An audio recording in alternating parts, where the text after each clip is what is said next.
Počúvate panorámu Rádia Sever a dnešnú panorámu venujeme energiám. Tým, ktoré používame v domácnostiach. Samozrejme vzťahuje sa toto aj na právnické osoby, ale dnes predovšetkým o domácnostiach.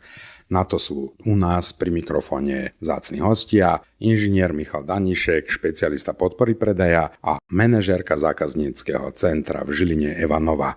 Poďme na to, ako sa vlastne dá vypočítať cena elektrickej energie alebo plynu, aby sa človek vedel vynájsť, aby mohol prípadne porovnať a rozhodnúť sa, ktorý dodávateľ je pre neho najvhodnejší. Pani Nová. Ja možno začnem z opačného konca. Ako užívateľ a domácnosť, tak každý sa začne zaujímať o túto informáciu, keď mu príde ročná vyúčtovacia faktúra. Takže možno by som začala práve týmto, či už pri plyne alebo elektrine sú dve dôležité položky, ktoré každú tú faktúru tvoria. Jedno, aký je to dodávateľ, a je to vlastne variabilná a fixná časť. A vlastne od toho sa odvíjajú ostatné poplatky, ktoré potom kolega podrobnejšie vysvetlí. Čo je dôležité, je vlastne cena za dodávku, to znamená dodávka elektriny, či už vo vysokej alebo nízkej tarife. Potom je to cena za distribúciu a ostatné tarify. Cena za distribúciu je taktiež účtovaná vo vysokej alebo nízkej tarife. Ostatné tarify sú vlastne poplatky, ktoré spadajú do poplatkov, ktoré sú regulované štátom. Je to tarifa za straty pri distribúcii, tarifa za prevádzkovanie systému, tarifa za systémové služby a odvod do jadrového fondu. Fixná časť je vlastne mesačná platba za jedno odberné miesto, ktoré sa vyskytuje teda na faktúrach, keď sa budem baviť o domácnostiach, takže tam vlastne si koncový užívateľ môže pozrieť, ak má napríklad viacero odberných miest, nemusí to byť len jeden byt. Čo sa týka plynu, je to veľmi podobné, taktiež je tam cena za dodávku, cena za distribúciu a ostatné tarify, taktiež štátom regulované, a je to skladovanie plynu a preprava plynu. Pani Nová, ktoré časti sú tie pevné, ktoré nedokážete ani vy ovplyvniť, a kde je tá variabilná čiastka, kde máte prednosť pred ostatnými dodávateľmi?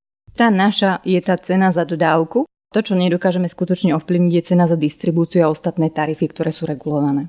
Takže toto je ten priestor, kde dokážete v konkurenčnom prostredí obstať a ponúknuť kvalitnejšie, lepšie služby a nižšiu cenu? Áno, je to presne tak, ako hovoríte, a kolega teraz k tomu povie pár bližších informácií. Ako to vlastne rozmeníme trojlinku aj na drobné? No, keď sa každý pozrie na koncovú faktúru a poviem príklad, má zaplatiť za celý rok 1000 eur, tak tých 1000 eur môžeme rozložiť do tých dvoch základných kategórií. 35% predstavuje povedzme Right Power Energy a 65% z tej ceny predstavujú všetky tie regulované a distribučné poplatky. Aby si niekto nemyslel, že 35% je zisk Right Power Energy, tak sa mýlim, pretože v tom sú zahrnuté ešte náklady na nákup elektrickej energie, náklady na fungovanie firmy, a čo je veľmi dôležité, je tam tá marža, ktorú si tá jednotlivá spoločnosť necháva, a to je ten priestor vlastne, kde spoločnosti konkurujú. Akú má nákladová z firmy, koľko chce na tom klientovi zarábať, to, že bavíme sa o tej maržovosti, a čo je ďalší dôležitý faktor, ako šikovne dokáže nakúpiť vlastne tú elektrickú energiu, lebo to je veľmi dôležitý faktor. Lenže táto časť nákladov vlastne na elektrickú energiu vidíte len v 35% časti ovplyvňuje celkovú nákladovosť tej elektriny. Tých 65% to sú tie regulované poplatky, ktoré je jedno, akého dodávateľa máte, tieto poplatky vám bude iba refakturovať. To znamená, že nikto ich nemôže ovplyvniť nejakým spôsobom. To znamená, koľko spotrebujete, toľkokrát jednotková cena. Čiže tie distribučné poplatky ide danému distribútorovi, pretože vlastní tie rozvody, vlastní tie ističe, čiže to sú tie poplatky v tom zahrnuté. Potom tu máme nejaký poplatok straty od výrobcu cez elektrické káble až nejakému nášmu mixeru doma, než to prejde, tak určitý výkon alebo množstvo tej energie sa stráti. Čiže to je tiež ďalší poplatok, ktorý je v tom zahrnutý.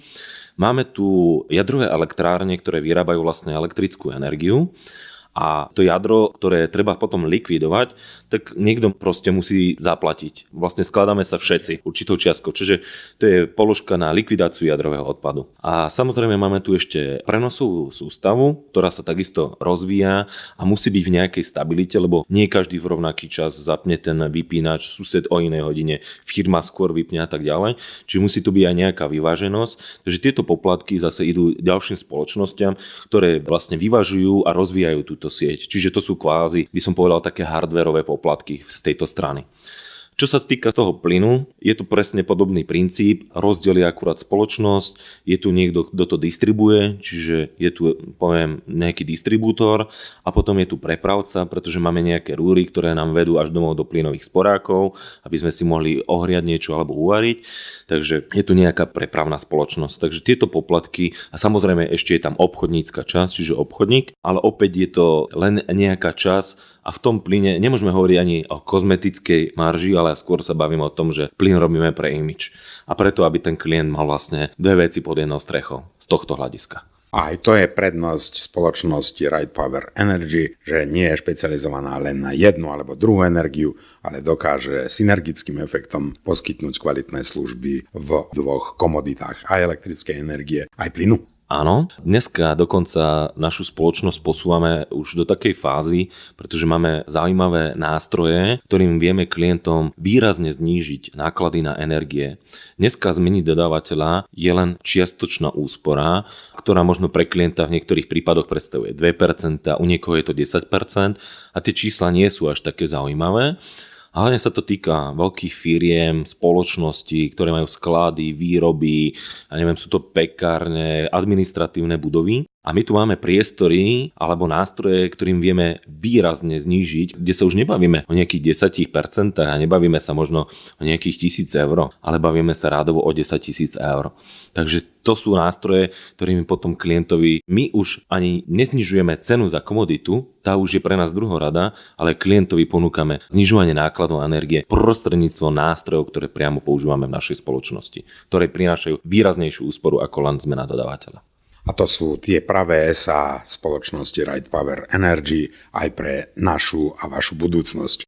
Hostiami našej relácie sú inžinier Michal Daníšek, špecialista podpory predaja, a Eva Nová, manažérka zákazníckeho centra v Žiline.